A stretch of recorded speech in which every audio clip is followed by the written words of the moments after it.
Oh gosh, was that a little bit too loud? Would you mind if I just tried one more time and you could tell me if it was a more appropriate volume?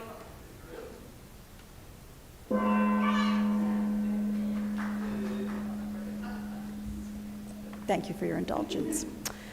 Come, whoever you are welcome here. No matter your age, your size, the color of your eyes, your hair, your skin, you are welcome here. No matter how you came, if you came alone or with others, you are welcome here. No matter whom you love or how you speak or whatever your abilities, you are welcome here. Whether you come with laughter in your heart or tears in your eyes, you are welcome here. If you come with an open mind, a loving heart, and willing hands, then you are indeed welcome here.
Welcome to the First Unitarian Universalist Church of New Orleans, a congregation gathered in love since 1833 to seek wholeness and work for justice in the world. I'm Margot Anderson, and my pronouns are she and her, and if you are a visitor, we invite you to raise your hand so that we can greet you. Welcome.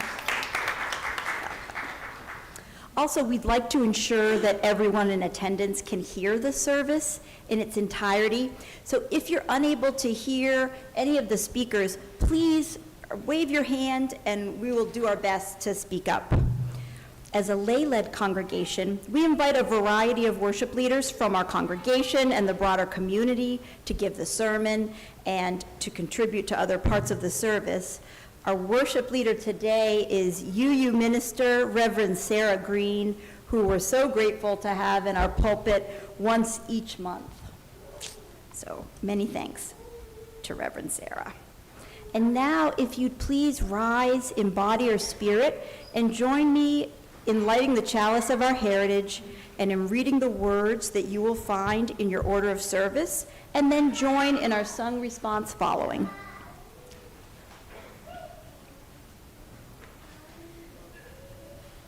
We light this flame, reminding ourselves that we are both the light and the fire, both warmth and darkness, reminding ourselves that we are both destroyer and sustainer. We light this flame, embracing our responsibility to the earth and to each other.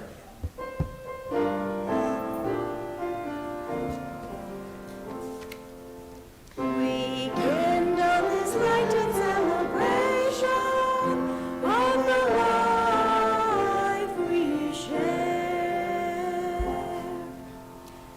And please remain as you are for our opening hymn, number 1 in our hymnal. May nothing evil cross this door.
Please be seated.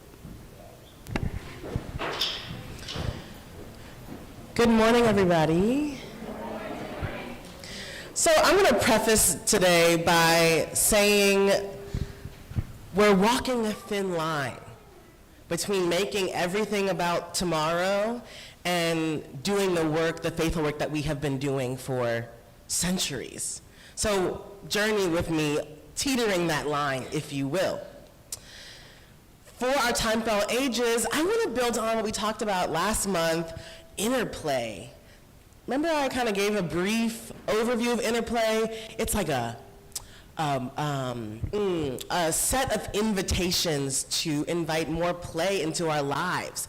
And the idea is that when we play, we lift up the body wisdom that we have for the journey ahead. It's like some people have a Bible, we have our bodies. And play is how we read that sacred text. And so, building on that from last week, we're going to do this thing called I Could Talk About. Now, maybe you're like me, I'm getting emails that are pages long.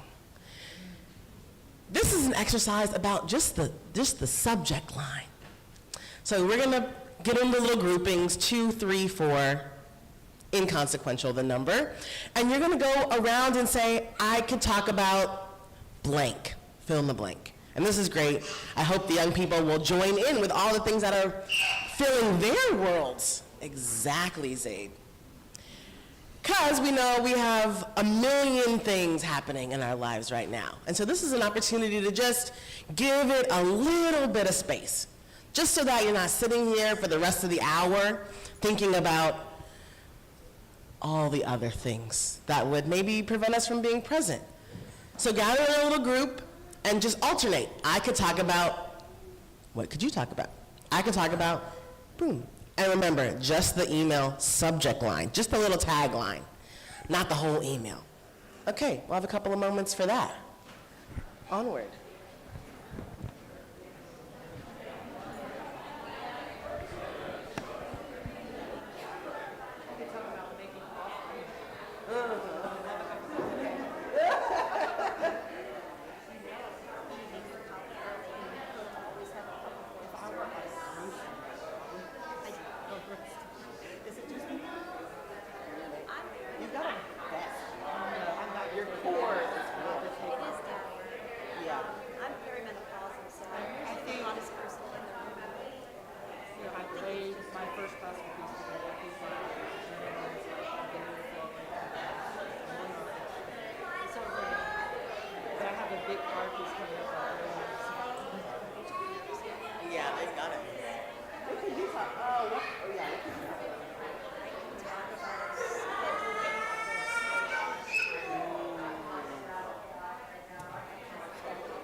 I could talk about how people are struggling on like systemic but also deeply individual like lives. Should we do one more round? I saw for the first time this kind of thing last night, and so I'm thinking about reality versus realization. Reality versus illusion. Because we live sometimes in an illusion instead of, I could talk about escapism, binging the Gilded Age versus focusing on what's actually going on. I could talk about not really being sure what the end of TikTok means in this moment. I've never used TikTok, so I'm just so excited that.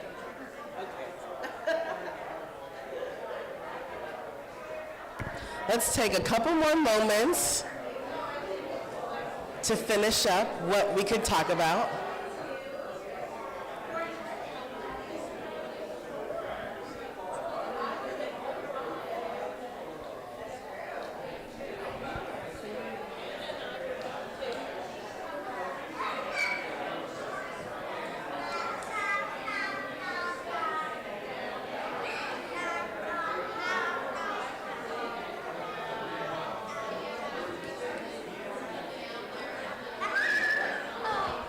Okay, gathering back. Would you like me to ring the gong again? Yeah, a little soft gong, perhaps.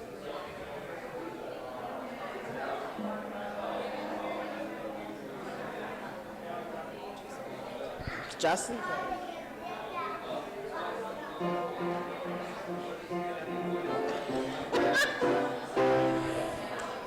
Okay, everyone. You know, in some ways, this is like probably the best use of our time. In some ways, like this is what the moment calls for, is connection over separation, celebration. I know, this is like, wow, what is this? The gong. They want more gong.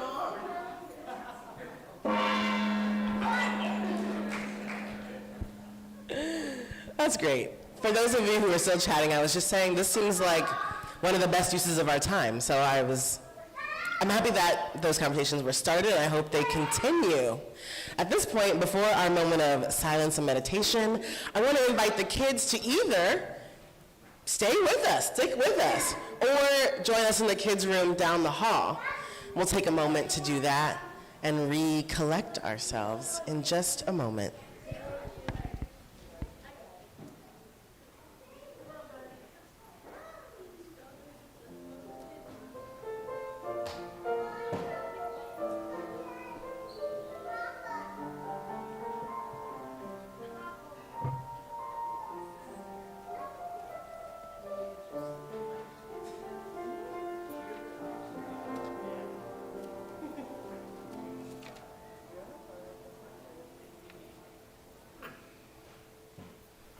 I'm going to invite you all to find a more comfortable seat in your chair.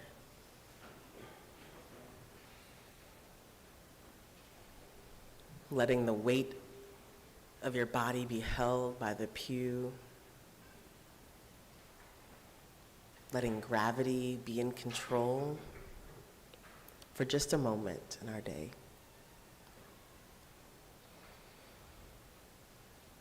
And if it feels inviting, to just notice our breath.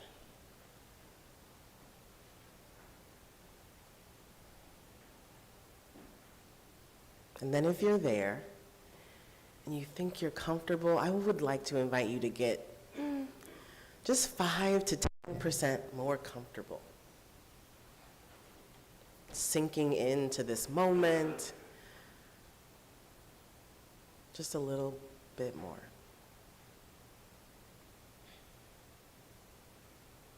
And as you're settling in and you're finding your breath, I invite you to notice, without looking, just feeling, the people immediately next to you. Imagine a thread.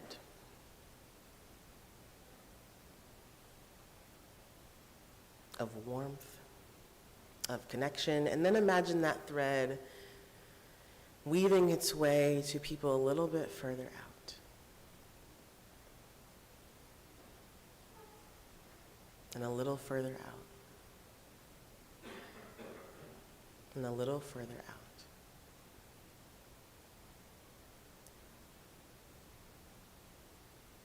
Imagine this thread not as a taut line of stress and tension, but a thread that's gently held by us. Imagine that this thread transmutes information, wisdom up and down the generations, care, solidarity, bravery, courage. Imagine that you could get a little more courage transmuted by this tiny thread that's connecting us.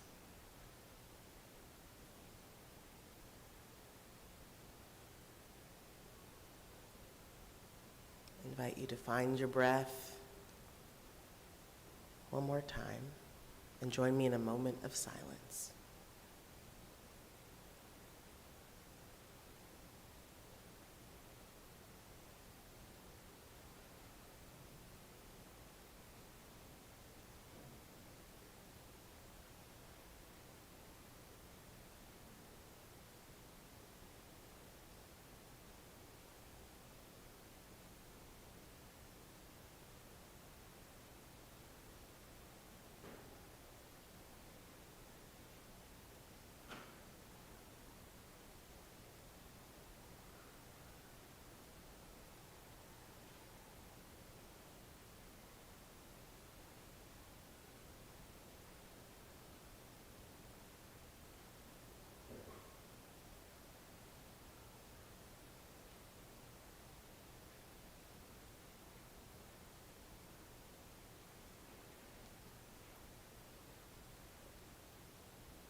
May it be so.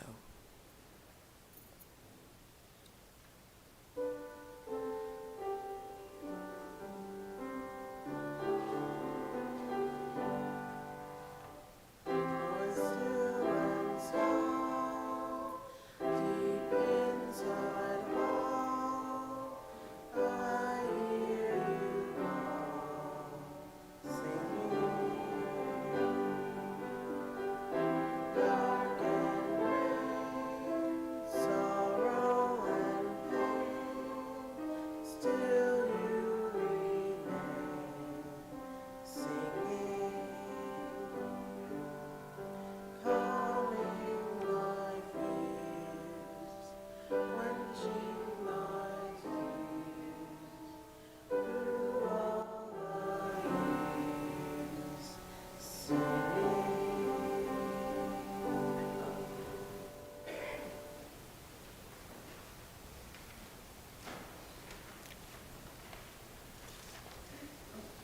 So if you'll now please join me as we read our responsive reading, which is adapted from Walt Whitman's Song of the Open Road and found in your order of worship. I'll begin if you'll please respond with the text in italics. Afoot and light-hearted, I take to the open road. The long brown path before me, leading wherever I choose.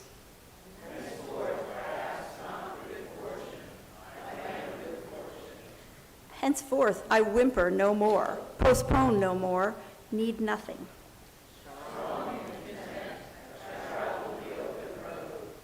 The earth, that is sufficient.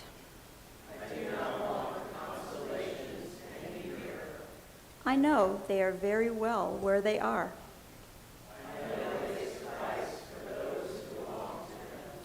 I inhale great draughts of air. The east and the west are mine. The north and the south are mine.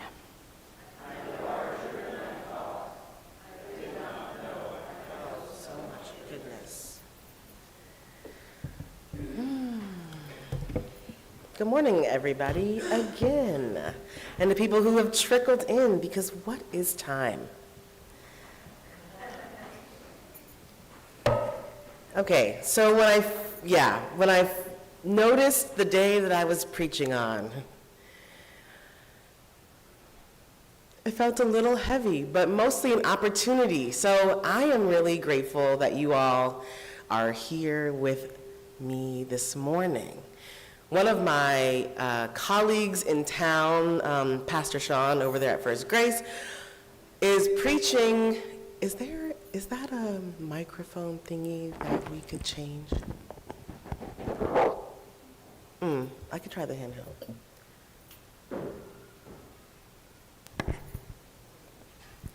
Can we turn this one off, maybe? And use this? Ooh. Okay. My colleague, Pastor Sean. My colleague, Pastor Sean, over down yonder at First Grace, has been giving a message to his people about not traveling alone. I'm grateful to be traveling with you all and with Unitarian Universalists all over through this moment. I also feel like part of my job as a preacher, as a minister, is just doing a lot of listening. Just not talking, just asking really good questions and then letting the conversation unfold. Just yesterday I was at a birthday party and this person, I noticed them and I noticed how they were moving through the space. For the young people in the room, there are a wrestler with chokehold, which, thank you to the young people in here, which is kind of a big deal in some moments, but you never meet somebody like that where you just want to know more about them? And so I went up to them and said, I just need more context for who you are. Can you help me flesh this out? Like, how did we get here in this moment? And this person talked for an hour and a half about their family being from Southwest Louisiana and then other parts from being from South Boston and all the things that they had endured and frankly survived and all of their questions. And then I think another friend outed me as a minister, and so then there was that whole line of thought, and we started entertaining their theological questions. And we left that party fast friends. Not just casual, I hope I see you around, but we have more to dig into and talk to. And so grateful for that person, and just the ability to listen. I want to share a little bit about what I've been hearing, not from just that person, but just in general. I have been hearing that people are really struggling. Are y'all hearing that? I'm hearing people struggling about systems that are crushing us, but I'm also hearing people's individual lives sort of crumbling around them. Are y'all hearing that too? People struggling with substance use and family structures that weren't as solid as we thought they once were. People are having real moments. And in some ways, it almost feels like when we get to that sort of collective fatigue and stress, we're just kind of all on edge. Like, we could just cry at any moment's notice. That's what I'm noticing. That was part of our conversation yesterday. Lots of tears recently. A lot of us are afraid. A lot of us are nervous. A lot of us are carrying a lot of fear. And that's all extremely real, of course. I think what I want to talk about today is not to not be afraid. That's clearly not where we're going here, although I wish that was a summer that I could give you. I wish. I think what feels most useful this morning is to dig into a little bit about what happens when we're fatigued and when we're stressed out and when we're on edge and when we're agitated and when we're deeply, did I say afraid? When we're deeply afraid. What I know about what happens when we are all like that is that we do a couple things. We tend to have more conflict with each other, with people that we love, people that we know share our values, but suddenly we're nitpicking about everything. I know that when we're in these moments, our tolerance for conflict and disagreement is low. What else? I'm curious what you all notice when we're like this, when we're a little tight. Anybody else notice how we as, not just this community, but people are, yeah. We check out. Oh, yes. Lots of phones and TVs. I have been hearing lots of sadness about TikTok. And we laugh. And a part of me is too. And a part of me wants to honor how important that was for people, not just the scrolling, but the information. But lots of phones, lots of screens. Two more things. What else do we notice? Erratic sleep. Oh my goodness, and then we're not rested, which exacerbates the problem. One more. Substance use, abuse, use, yes. Yeah. We don't know when we're hungry and we're not hungry. Yeah, we miss our body cues. Yeah. These are all things to pay attention to, but not just alone. There's a reason why people, humans, have gathered in community. We get to hold ourselves in that. My favorite thing to do, aside from listening, has been to be checking in with people, to be grabbing lunch with people, to be making sure that they are sleeping, that they feel listened to and heard.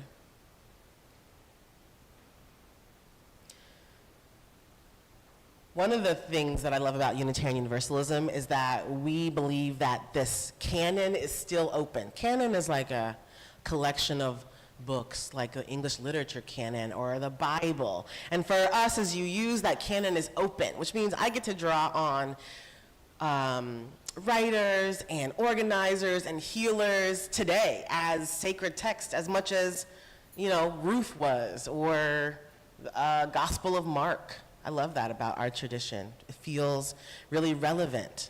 And so I'll be teetering between old UU lore and people who speak to us in this moment, and I think it'll be a fun ride.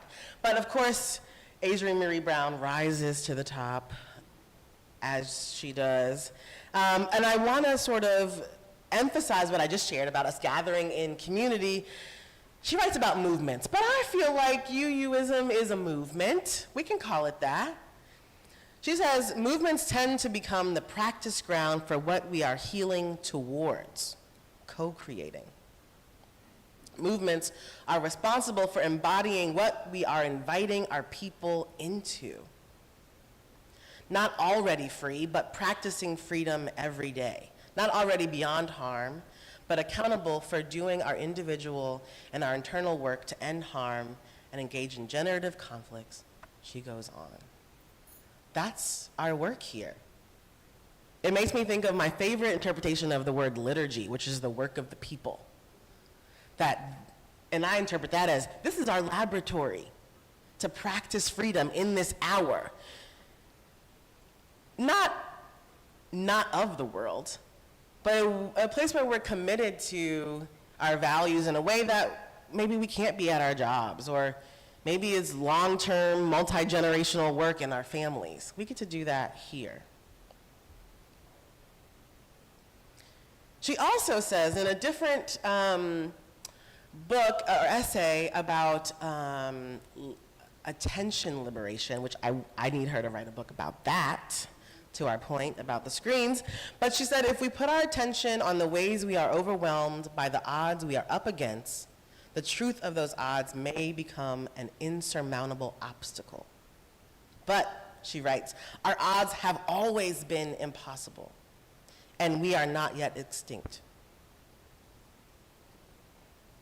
She talks about turning our attention to what we can do.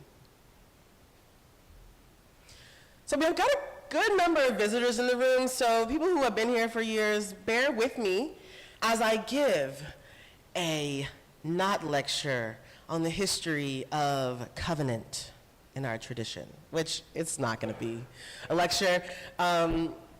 It will be some thoughts, some touch points. So Unitarian Universalism, they were two different denominations, both Christian, and part of our governing documents was this document called the Cambridge Platform in England with other Protestants. And it talks about a lot of things, including like congregational groupings, and as opposed to the Church of England or the Catholic Church. So that's where we get a lot of our implicit culture from. So if you're curious, it's a riveting read, just in case you need something other than your phone to look at. But in that Cambridge Platform, this guy, Forrest Church, who I think wrote it, he paraphrased what a covenant is. This is where we kind of see the covenant really take up a lot of space. He says, we pledge to walk together in the ways of truth and affection as best we know them now, or may learn them in the days to come, that we and our children may be fulfilled, and that we may speak to the world in words and actions of peace and goodwill. But the other idea about the covenant was that we are free to gather. We're not, the doors are not locked in any sense of the imagination. We can come and go, we have free will. But as long as we're here, this is what we're here to do. Then we see Unitarians sort of riff off of that idea. At the time, Unitarians still Christian, and so the first one we see written in the church service was by this guy, Reverend Charles Gordon Ames. He writes, in the freedom of truth and the spirit of Jesus, we unite for the worship of God and the service of all. Okay, we're iterating. I like that freedom is in there, personally.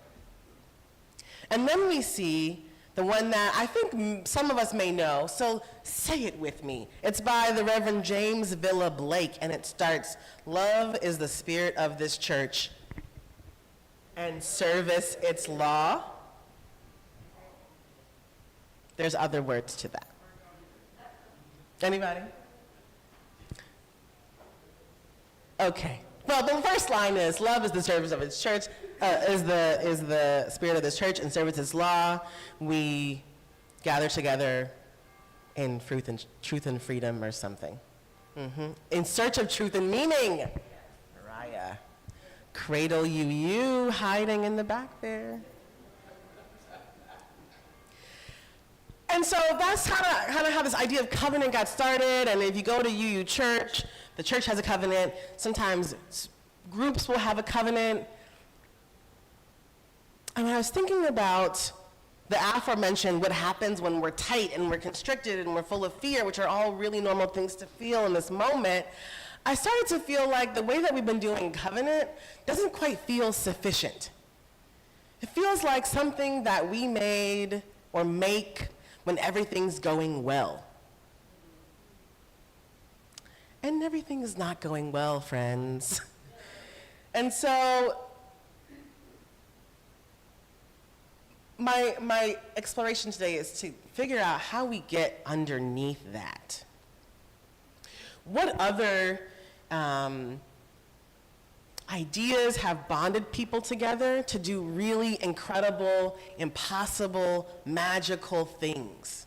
What else? Because, you know, as much as we like to pretend like we have all of the answers, you don't have all the answers. And sometimes we need a little help from black folks, from trans folks, from unhoused folks. There are people here that are also those things. But as a mass, we come to this moment largely still a very white, wealthy denomination. So our call to deepening our covenant for this moment is about bringing those wisdoms, those voices into when things aren't going well, because things haven't been going well for a lot of people for a long time. Amen? Amen. So I have been anchoring in this idea of principled struggle. When I first heard the word, admittedly, I was in a conflict and someone threw the word out at me as a, "You're not doing this thing." I said, "I don't even know what the thing is. What do you even mean?" It was not the best use, and so hopefully we can leave here with some idea of what principled struggle is so that we can do it and we can be it in the world. It's a concept by this person, Natanya Lee. And she says that the point of being a principled struggle isn't just so that we feel better or even so that we don't hurt each other. The purpose of principled struggle, as she would articulate it, is so that we build greater unity and we take bigger risks together. Unity, risk-taking, all useful things in this moment.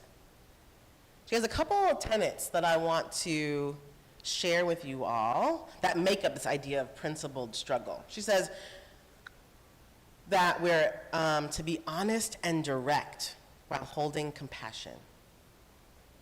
She said we're to take responsibility for our own feelings and actions, seek deeper understanding, consider that this may or may not be the container to hold what you need to bring. That side conversations and one-on-ones should help us get to a better understanding, not to check out. And the test for that last one is, could I bring the essence of this conversation back to the group? When I read this list, this feels like a list that somebody made in the thick of it, where they had to both check in with themselves and the people around them about what are we really actually here to do, and can that be more important than my ego or some rule that somebody made 50 years ago? It's a covenant, a version of a covenant that requires revisiting.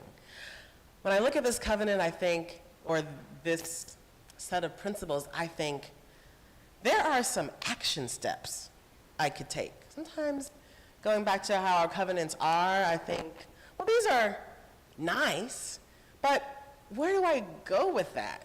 I'm not really sure how to search my heart for service being its law, or how does that order my interactions?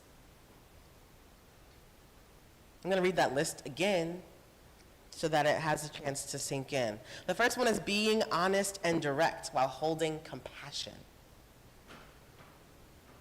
Then she asks us to take responsibility for our own feelings and actions, to seek deeper understanding, to consider this may or may not be the container to hold what you need to bring. And that side conversations should help us get the better understanding, not check out. I think in the days ahead, I'm relying on this experience that I had as a parent, a wealth of wisdom. One day I was having a pretty big fight with my kid, and long story short, I realized that as a parent, or just as a human to human, what I need to say and what another person needs to hear may not meet. Surprise! Exactly, Beverly, surprise! The question for us as UUs, okay, let me just pause there. So it's like we're trying to meet, but there's this gap and things are swirling around. The question that I have, especially for UUs, is what do we think happens or needs to happen in the middle? I think if I were to ask someone who's explicitly Christian, they would say, maybe that's room for the Holy Spirit. I wonder what that answer is for us. As people who are part of something bigger, what's in that space between? I think some of that is these principles, some of that is for us to discover and make room for miracles.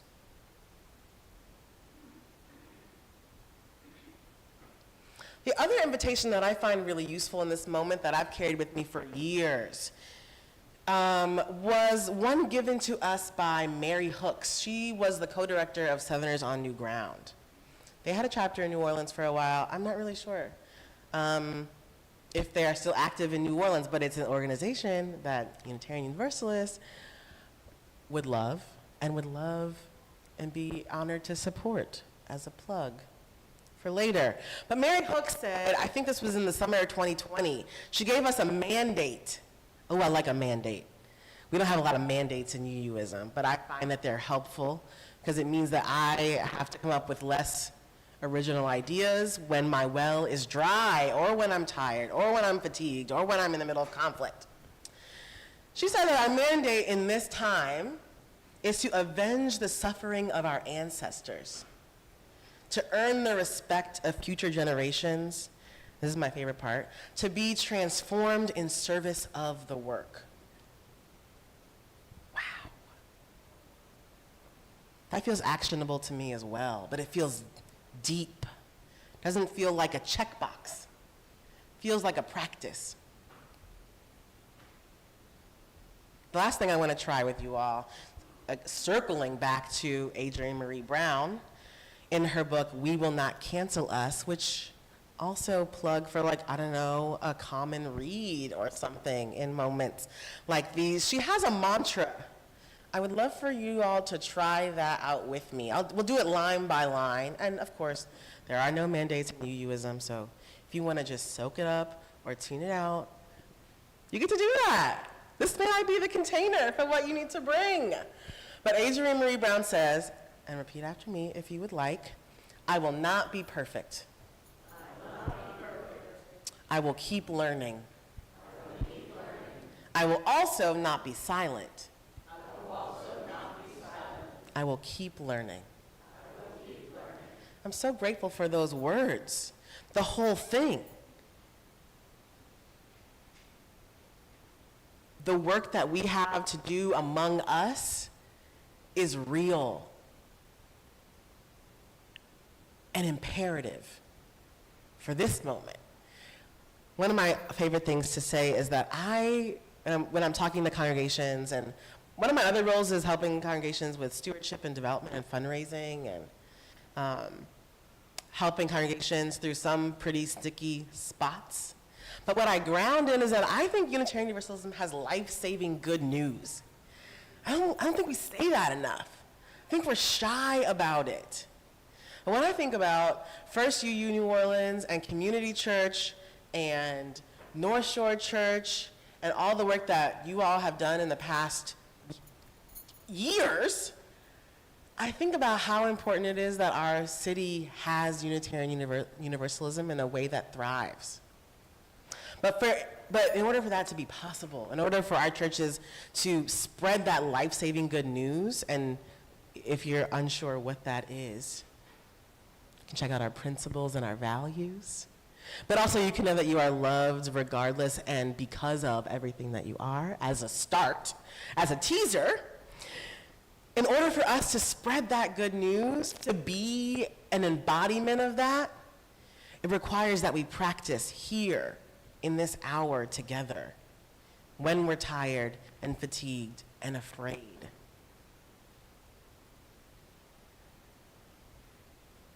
I invite you to take a deep breath and know that we are brave and full of love and courage.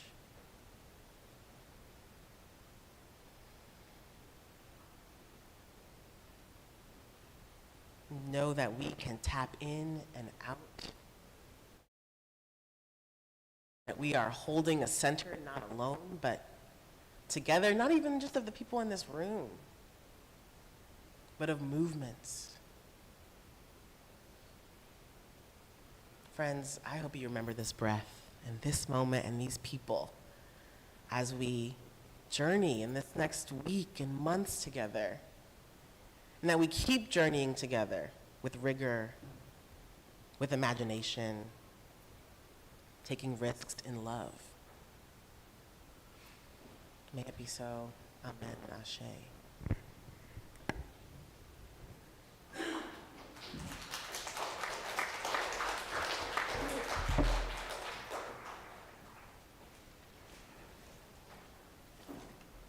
Generosity is a spiritual discipline.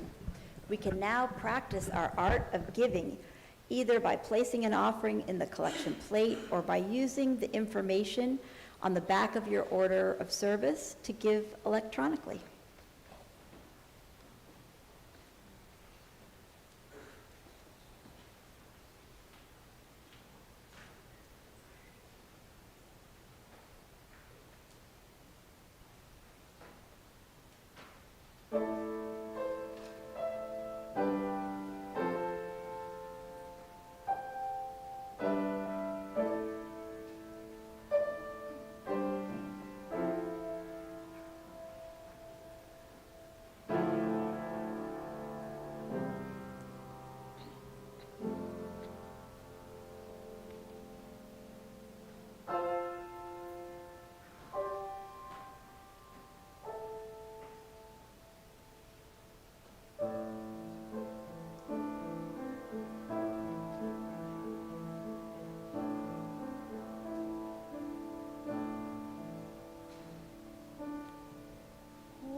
Giving in the offering plate and pledging are ways how we steward this congregation, but there are countless other ways to serve, build community, and share our love with the rest of the city. And I've skipped the acknowledgement of the offering. My apologies.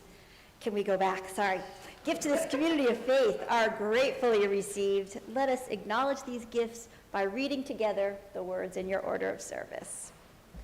This gift from the abundance of my life blesses me, our ministries, and the world. So some announcements. Many MLK celebrations have been canceled due to weather tomorrow. Still going on, there'll be a service honoring Martin Luther King Jr. on Monday, tomorrow at 9:30 at St. Luke's Episcopal Church on North Dorjonois Street in the Treme. Yeah, so please see Dwayne after the service if you'd like more details about this indoor heated celebration.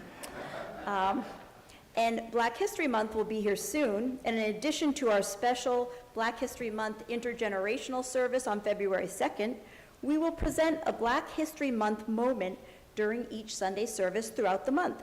So we're inviting members of the congregation to present a short spotlight about a Black Unitarian Universalist, living or dead, whose contributions have made our faith, our congregation, or our world possible. We're looking for 4 speakers, one for each Sunday in February. So if you'd like to participate, please reach out to worship team members Tucker or Melissa, if you don't mind just waving your hands. Oh, thank you. About the individual you wish to highlight. Is it sort of like a competition? Like the best 4 history spotlights get to go? No. And I was hoping that Henry McCarthy was going to give our spotlight announcement. I know I didn't ask you that, but great, thank you. Good morning. 2 weeks ago from this pulpit, I offered an invitation for all of us to think about and research and network what we might like to do as a church family out in the community to honor the leadership and legacy of Dr. Martin Luther King Jr. on his national holiday tomorrow. So 3 activities were suggested. One is there is a parade starting at noon in Central City, organized by a variety of community groups, and we do have a church banner that we carry when we march in these community parades. A second is another activity at Xavier University. They're having a community discussion, participatory, about youth mentoring and reduction of violence, and that's also in the morning at 10 o'clock, beginning at 10 o'clock, and there are instructions in that. It's in the first floor of the Xavier University Library. And the third option is a day of service at St. Luke's Episcopal Church. That will be an indoor activity. It's a variety of different ways of helping people in need, organizing the food donations, and making kits for hygiene kits and mats for unhoused folks, etc. And immediately after the service, anyone who is interested in discussing and deciding what they would like to do, please come up to the front benches and we will make our decision and plans for meeting tomorrow. Thank you. Thanks, Henry. And if I'm not mistaken, the parade that starts from A.L. Davis or Shakespeare Park, I think that was canceled by the city because of the extreme weather. It's still on, Margot. Wait, it's still on? Yeah, they're separate ones. The city parade at 10 o'clock has been canceled. Ah. I believe What's the noon parade, which is organized by unions and a couple of other things, community organizations, is still on. I haven't heard any cancellation about that. I hear a definitely yes from the back, so thank you for the correction. And that's at noon, not 10, is that right? Okay, thank you, sorry. So if we could all stand in body or spirit and join in our chalice extinguishing, which is in your order of worship. We extinguish this flame, but not the light of truth, the warmth of community, or the fire of commitment. These we carry in our hearts until we are together again. And please remain as you are for our closing hymn, number 6, Just as Long as I Have Breath.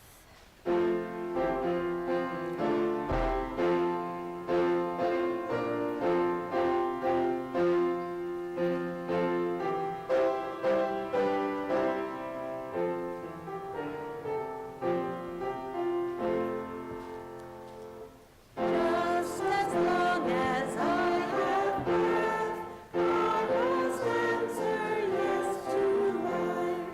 Though with pain I make my way, still with hope I meet each day. If they ask what I did well, tell them I said yes to life. Just as long as vision lasts, I must answer yes to truth. In my dream and in my dark, always that elusive spark. If they ask what I did well, tell them I said yes to truth. Just as long as my heart beats, I must answer yes to love. Disappointment pierced me through, still I kept on loving you. If they ask what I did best, tell them I said yes to love. Friends, deep peace to the running wave to you. Deep peace of the flowing air to you. Deep peace of the quiet earth to you. Deep peace of the shining stars to you. Deep peace of the infinite peace to you. May it be so. Amen and ashe. Greet your neighbors. Have some coffee. See you around.